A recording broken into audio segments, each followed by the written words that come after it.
जहां तक रही लॉ एंड ऑर्डर की बात, ये संघीय ढांचे में, फेडरल स्ट्रक्चर में हर कोई जानता है कि पूर्णतः ये राज्य सरकार का विषय आता है, ये राज्य सरकारों के अंतर्गत आता है। ऐसे में प्रधानमंत्री को चिंता नहीं है, कतई ये बात जायज नहीं है, बट हाँ, ये चिंता हम सबकी भी है।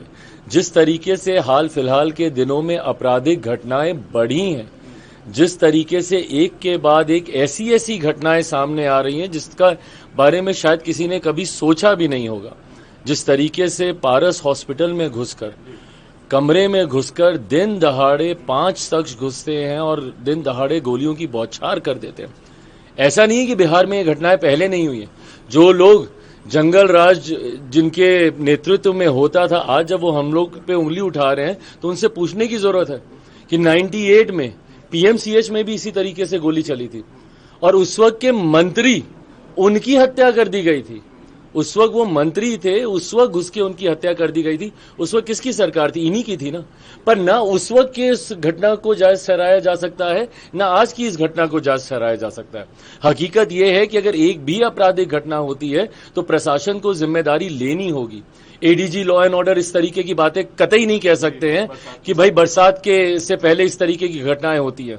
क्यों? क्योंकि किसान खाली बैठा रहता है।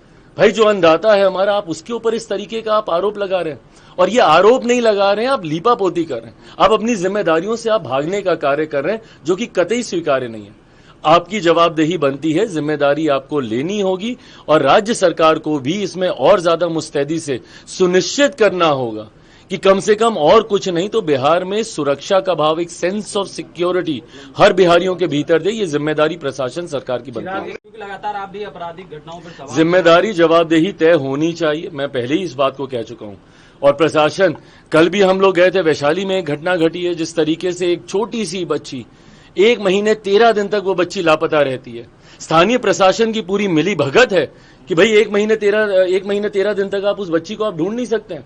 क्या उसके मोबाइल फोन से क्या उसकी लोकेशन को ट्रैक नहीं किया जा सकता था?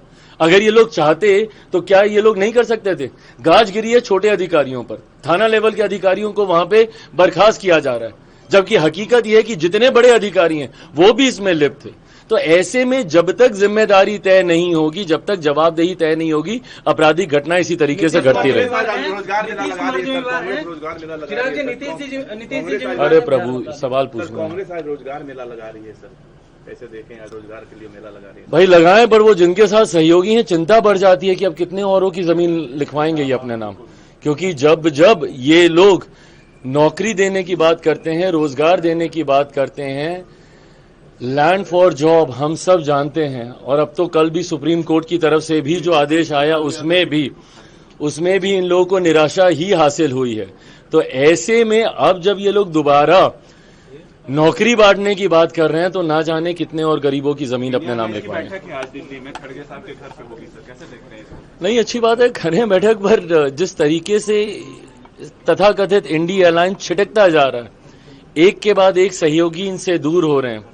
बंगाल के इनके सहयोगी हों, महाराष्ट्र के इनके सहयोगी हों, धीरे धीरे वो दूरी दिखाई दे रही है। और ये बार बार हम लोगों ने कहा कि एक ऐसा भानुमति का कुनबा है जो कि बनने से पहले ही बिखरता है। ना जाने कितनी बार इसको संजोया गया, कितनी बार ये बिखरा है। दिल्ली के चुनाव आते आते तक ध्वस्त हो गया था, अब बिहार चुनाव आते आते तक कितना रहेगा ये समय बताएगा।